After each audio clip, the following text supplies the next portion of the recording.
Welcome back to the channel. Welcome to this episode of my rig rundown. In this video, I have my Carisma Coyote SCA1-E 2.1. From now on, I'm just going to call it the Coyote. First up, I'll explain a bit about what it is and a bit about Carisma, the little I know about them. So Carisma, these seem to be popular in the UK and Europe in particular. They're certainly not common here in Australia, and they don't appear to be common in the US either. Now, I bought this as a kit, and it was from an Australian hobby shop online, but it was dirt cheap, and I can't remember exactly how much it was, but I think it was around the $180 Australian mark, which is about $120 US, which is more than half of what it normally is. So I picked it up because it was different. I didn't know too much about it, but I thought I'd give it a go. And I do like buying some slightly off-brand type stuff just because it's different to the mainstream. Now, first up, the body. I absolutely love this body. It's not officially, but it's a Toyota Stout, which is a four-wheel drive truck from the, not a common Toyota vehicle, but it's from the 60s, and it looks cool as hell. It's got some really good features on the front. It's got a hard grille, and I absolutely love the body. I did give it a bit of a French cut at the back just to improve the departure angle. Now, despite the fact that I love this body, this is not actually the body that I run on it, and there's a reason for that, so I'll show you that. Now, the body I've found is very brittle. There's a massive crack here. There's a huge crack there. And is there more? I've got a feeling there's more. Maybe there's not. So that all happened pretty much on the first time I ran this body. Now, I'm not sure if the polycarbonate or Lexan or whatever it is just ridiculously brittle, and that's just the way it is. Now, there's I suppose the other thing it could be is that I used this paint. I can't remember where I saw it, but I saw somewhere that you can paint polycarbonate bodies with this paint because it's a flexible, he says there, flexible finish, and it's suitable for a Lexan body because it needs to be flexible because the body is somewhat flexible. So it's the only body I've painted with this, and it's the only, and that's the result. So I did get online and have a look at there's a couple of Carisma owners Facebook groups. I didn't ask, but I couldn't see where anyone else had said that they had a brittle body. So I'm unsure if it's the poor quality body or whether this paint is actually really not suitable for painting Lexan or polycarbonate bodies. So unfortunately, as much as I love this body, I don't actually run it. And the body I do run is a Proline Cliffhanger, which isn't 100% suitable to this rig because this rig is much, much more of a trailer type rig as opposed to a crawler. It's not designed really to be a crawler. It's a trailer or scaler or whatever you want to call it. So the body doesn't really fit. However, I don't really trail, I crawl. So, and as a crawler, it's not a great vehicle as a crawler. As a trailer, it's fine, but as an out and out crawler, it's not that great. Now, I am doing it, or trying to do a couple of things to address that.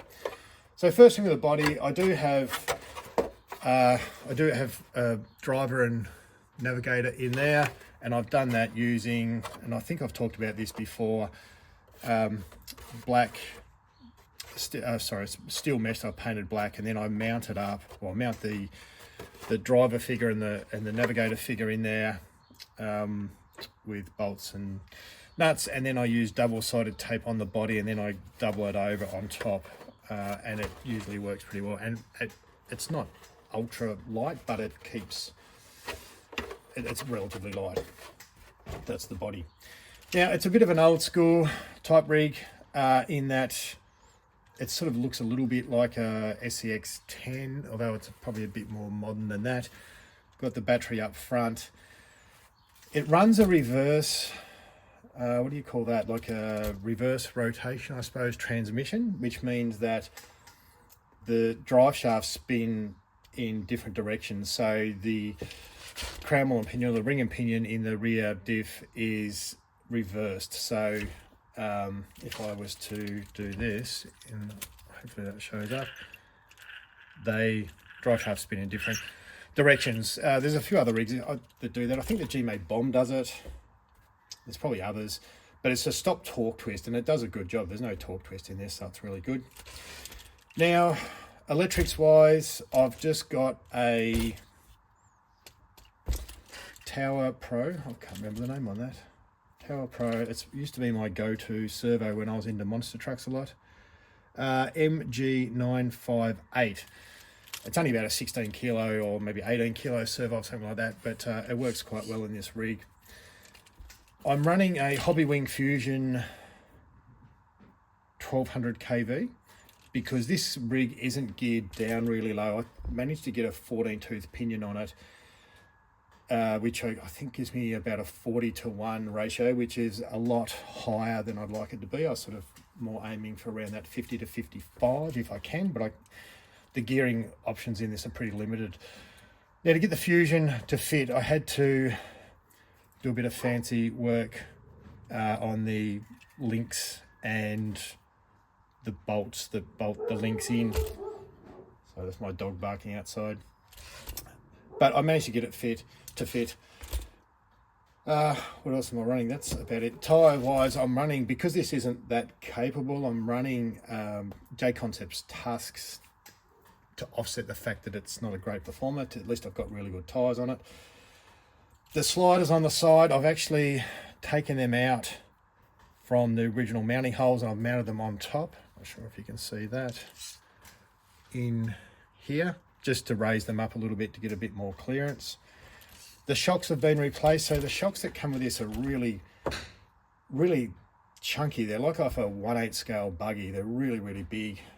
So I've replaced them. These are just cheap Chinese shocks, which are not awesome. They do leak a little bit. They're dual rate springs, and they're shorter. I think the other shocks are 100 mil. These are 90. I'm pretty sure. Actually, here's a. No, they're 80. Yeah. So the other shocks I think might be 90. So these are 80, and I've just done that to lower the center of gravity a little bit, and these shocks actually work better anyway. Now, as far as mods go, I said before, I've replaced the front bumper. This is an aftermarket generic bumper. There's not much in the way of mods for this. So really, all I've been able to do is I've mounted this skid here, and this skid is just an aluminium skid. It's off a SCA1-E Coyote, I'm sure. Now, the skid that's on the bottom of this, that the transmission mounts to, it's not really a skid. I'm not going to bother taking it off and showing you, but it's not smooth. It's not something that, would slide across rocks. So I've put this on, and you can see there it's taken plenty of scrapes and bangs and stuff, and it's doing its job, and it just saves it getting caught up. So as I said, Carisma they have some bits and pieces that you can replace, but nothing in the way of brass weight. Or I think they might do like beef tubes, but they don't actually weigh very much. I can't remember now. I have weighted wheels to try and get a bit of weight into the front. Now, I have lengthened the wheelbase because it's got a 285 mil wheelbase, and I put longer rod ends on the links. They're the same links. I just put longer rod ends, and I think, from memory, I'm coming in now at about 300, and I am, maybe a shade under 300. I just found with a 285 mil, it just wasn't great at climbing, and in my crawler yard, there's a lot of climbing obstacles, and I just found it was tipping over. So I've lengthened the rear back just to make it climb a bit better, and it actually works a lot better. Future mods, I want to put overdrive. I want to put underdrive in it. Now, I've had a couple of cracks at replacing the rear diff. You can't buy aftermarket crown wheels or rings and pinions. So I've looked at putting different rear diffs in. The problem I've got is that this is essentially a reverse rotation. So I need something that spins in reverse. So I've had a little bit of a play with a couple of different things, and I haven't quite managed to work that out yet, but it is on my list of things to do. Now, as to whether or not I would recommend this vehicle, I would if you understand it's not a out and out crawler, even though it crawls a lot better with a few mods I've made. In the kit, it was, the instructions were terrible. They were really bad. And I've never built a kit that's had such poor instructions. And when I say poor instructions, just things like, you know, it says use a 10mm bolt, but then it's actually a 15mm bolt. You know, and they got the little pictures there, and sometimes it's just wrong. It caught me out a couple of times. It was an easy build, but it was just a bit frustrating because I kept thinking I'd done things wrong. But it was okay, but it's not your sort of, you know, I've built plenty of Tamiya kits, built the Element, built the G-Made Bomb. The kits is not as good as that as far as the instructions go, but it is good build quality. These have a very loyal following. So there is, as I said, there's a couple of Carisma owner Facebook pages, and the people on these groups are very, very loyal. And I have noticed if some people have said something that, you know, along the lines of they don't like something like this, then there's a few people who jump on them. So it's good for the company. They've got a loyal following.